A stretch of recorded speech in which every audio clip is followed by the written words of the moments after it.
Well,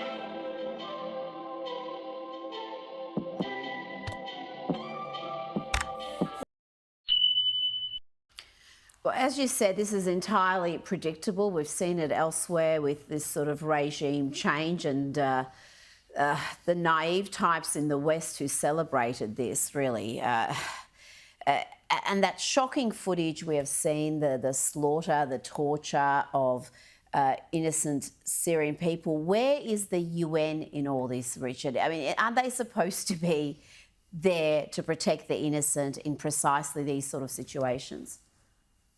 Well, the UN, of course, is silent on this and is not really interested, which is the opposite perspective to the one they took on what's going on and what's been going on in Gaza and in Lebanon.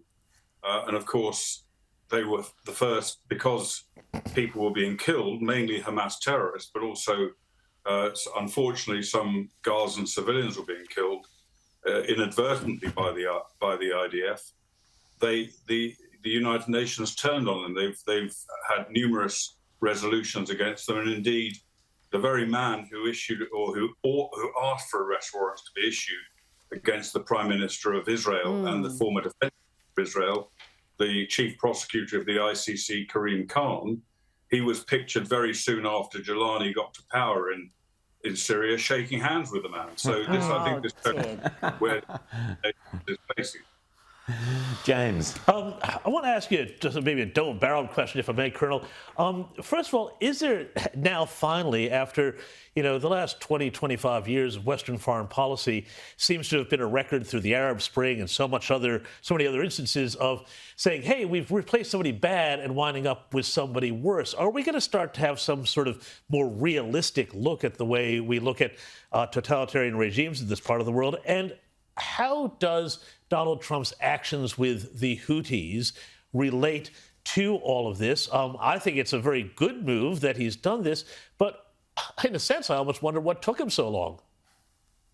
Yeah, I agree with you. I think he's actually had quite a lot on his plate in various other, but nevertheless, it's long overdue. The attacks that we saw tonight, or whatever time it is in Australia, but tonight in Middle East time, attacks, quite severe attacks by US airstrikes, including drones, I believe, against the Houthis. And my understanding is that their target was against the Houthi leadership. They were trying to take out as many of the leaders as they could in this particular strike, which I believe is going to keep going on.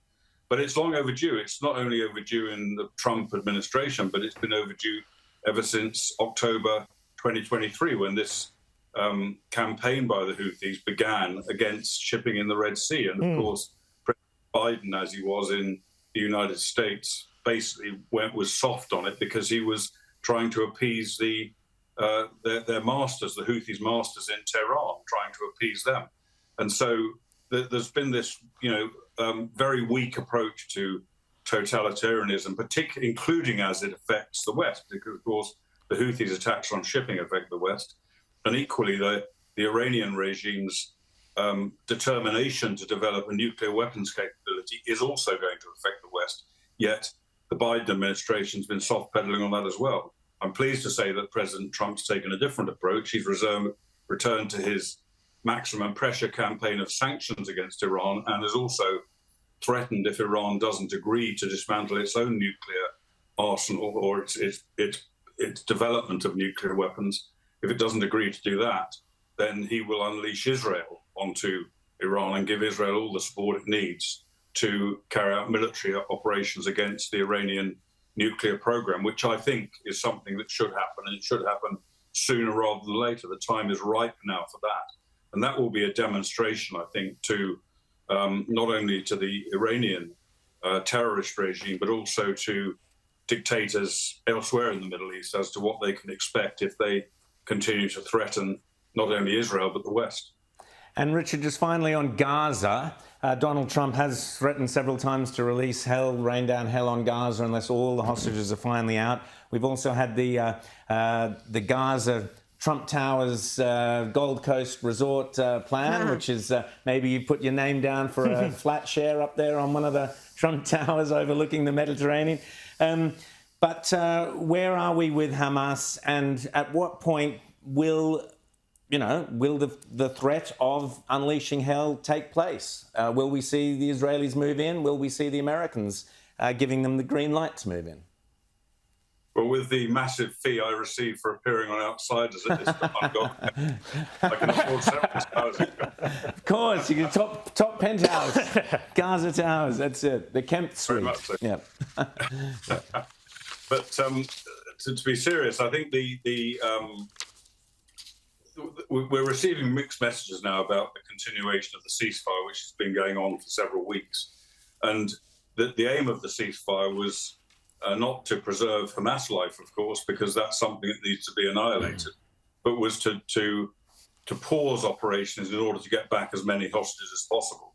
And it looks like Hamas are quite concerned about the threats from Trump to enable Israel and to give the green light to Israel, because they've now said at least they're going to release some more hostages, and that shows, to my mind, that shows fear in their heads.